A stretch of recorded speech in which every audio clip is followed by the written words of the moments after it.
En los tiempos de la Iglesia cristiana primitiva, generalmente se entendía que guardar el sábado era parte de la vida cristiana. Y ahora se les decía que no, que el primer día de la semana es el nuevo día de reposo impuesto por la Iglesia católica, porque ella misma dice tener el poder de hacerlo. El camino seguro siempre es el camino de las Escrituras. Si Dios dijo algo y me dejo convencer por alguien de que Dios no lo dijo así, ¿quién sería entonces el culpable? Yo soy el culpable. La idea de que el día de reposo de Dios ha cambiado es absurda cuando piensas que es el único mandamiento que empieza con la palabra recuerda. Es el que quieren hacernos olvidar, pero los mandamientos son preceptos inmutables de verdad y Él los puso en el arca del pacto. Esto se perdió durante la Edad Media.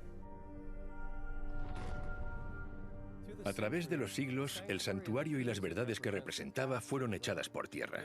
En otras palabras, fueron anuladas porque la verdad sobre el ministerio de Jesús en el cielo fue falsificado por estas falsas doctrinas de la Iglesia Católica.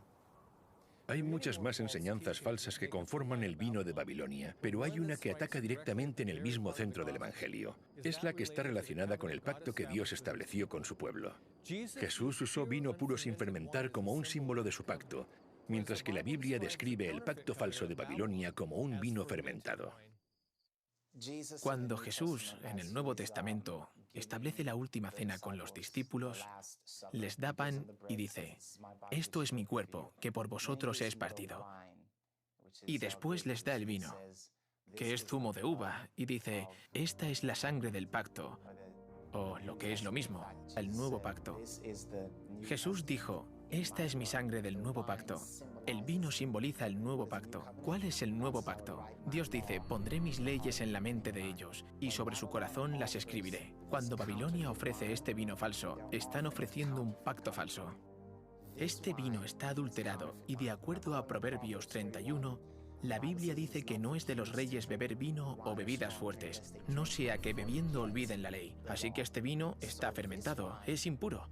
Y beber de este vino te hace olvidar lo que Dios había ordenado recordar. ¿Y qué es lo que dijo Dios que recordemos? Acuérdate del día de reposo para santificarlo. Así que este es el vino que ha sido entregado al mundo en este momento.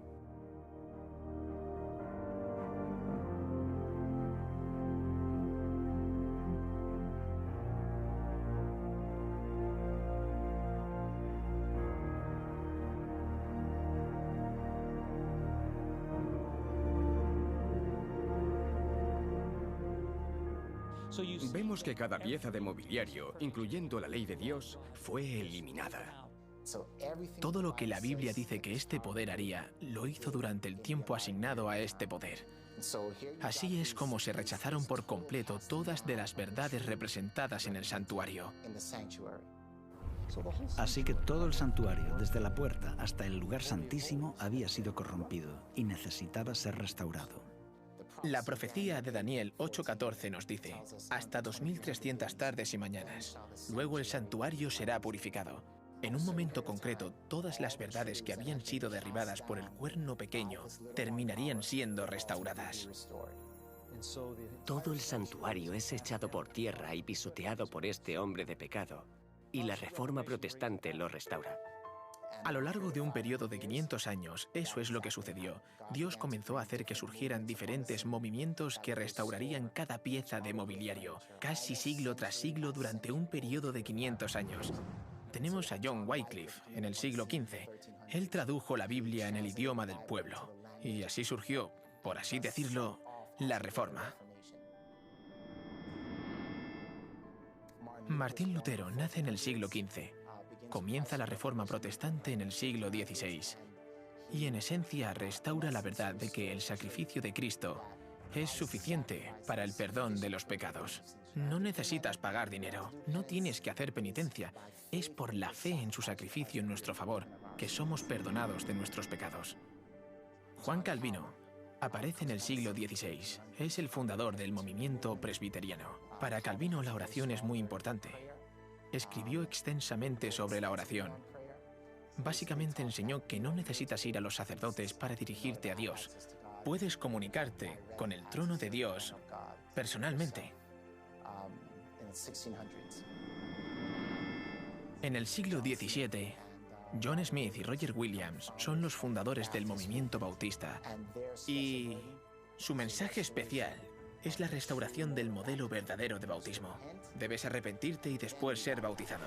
No puedes ser rociado. El verdadero bautismo es un símbolo de estar totalmente sumergido, totalmente enterrado y totalmente renovado a la vida. Así que el movimiento bautista restaura el modelo verdadero de bautismo. En el siglo XVIII aparece en escena John Wesley. Es el fundador del movimiento metodista y tiene un mensaje muy contundente para el evangelista laico. Tú eres la luz del mundo. Deja que tu luz brille. En esencia, el movimiento metodista añadía un elemento más a lo que habían descubierto los movimientos anteriores. Añade este elemento de evangelismo.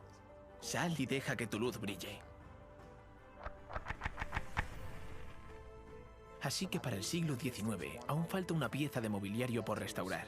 Es el Arca del Pacto, específicamente el descanso del séptimo día, el sábado. Fue en ese siglo cuando Dios levanta el movimiento adventista del séptimo día, que se enfocaría específicamente en la ley de Dios y el mandamiento que fue pisoteado, el día de reposo del séptimo día.